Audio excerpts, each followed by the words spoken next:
Hi everyone. I just got out of a educational session entitled West Coast Cities Big and Small Use Green Building Policy to Achieve Greenhouse Gas Reduction Targets. And unfortunately, the big city presenter didn't show up, and he was representing Vancouver.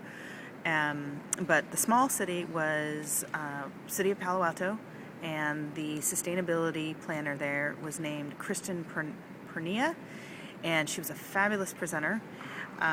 She basically described the City of Palo Alto's green building policy and how it affected greenhouse gas reduction. Her position is actually in the building department, so she works with all the building inspectors rather than typically that position is in the sustainability department. But anyways, they implemented a climate action plan in 2007. They did hire an outside consultant to help them with it.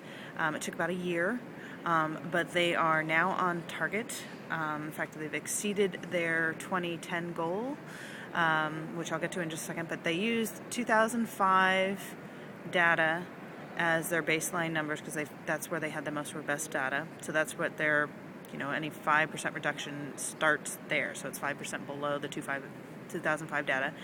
So their short-term goal was to reduce by 5% their greenhouse gases by 5% in 2009, another 5% by 2012, and by 15% in 2020.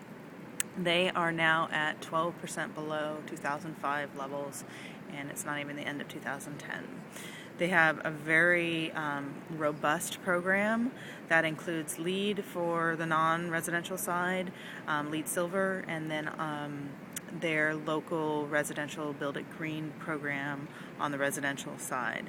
They use a new tool that I had not heard about called Urbemis, URBEMIS tool, and it's actually an assessment tool for expected construction and operation emissions. So this is kind of the first assessment tool that tracks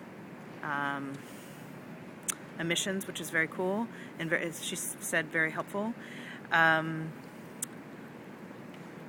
Let's see what else.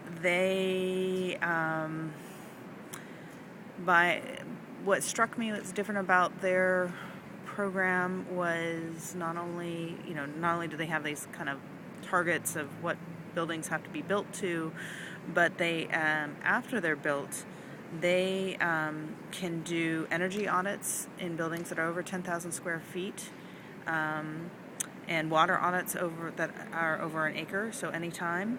They also audit 1/3 of the buildings that have gone through their program in 5 years. So there's this kind of random, are you keeping up?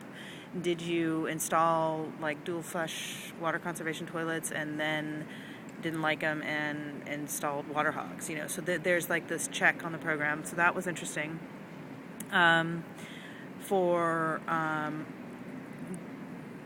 They also have some requirements on the residential side of renovations, like they require a HERS 2 rating score, which I found interesting. And for renovations on the on the commercial side, the Energy Star portfolio program.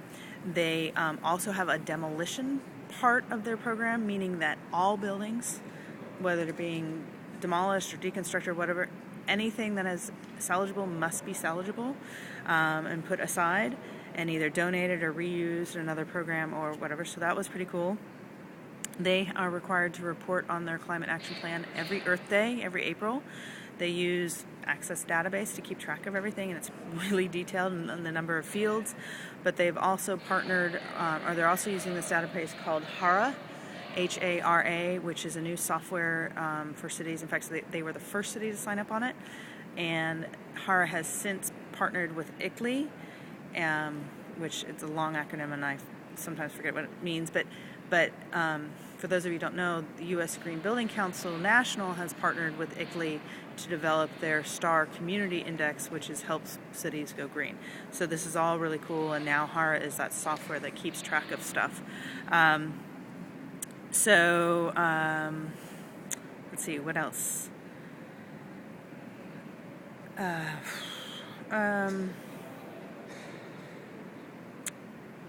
She talked a little bit about how in January 1st of 2010, so 11 months ago, California adopted a statewide green building policy, green building code called CalGreen, and it is going to start, or it's going to be implemented come January 1st of 2011. So all the cities are kind of struggling with, do they adopt CalGreen if they don't already have an ordinance? Do they keep their old ordinance and just make CalGreen a choice, etc.?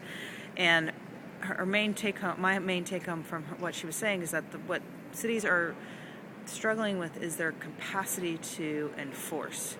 So, like, Palo Alto is very small. It's 65,000 people, 110 during the day when people come into work, their workplaces, and they don't have a lot of buildings or permits to process. But like the city of San Francisco or larger buildings where they have thousands upon thousands of permits, the ability to enforce code is challenging. So those are the take-homes.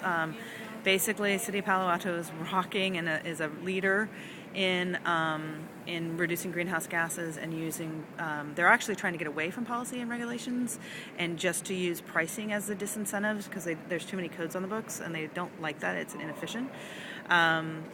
So they're an example to watch, and hopefully, I don't know if we can get a hold of a Vancouver presentation later, but that might be interesting because it's bigger and it actually matches, probably more similar population size to Jacksonville. So that's my report on West Coast cities reducing their greenhouse gases. Thanks. Bye.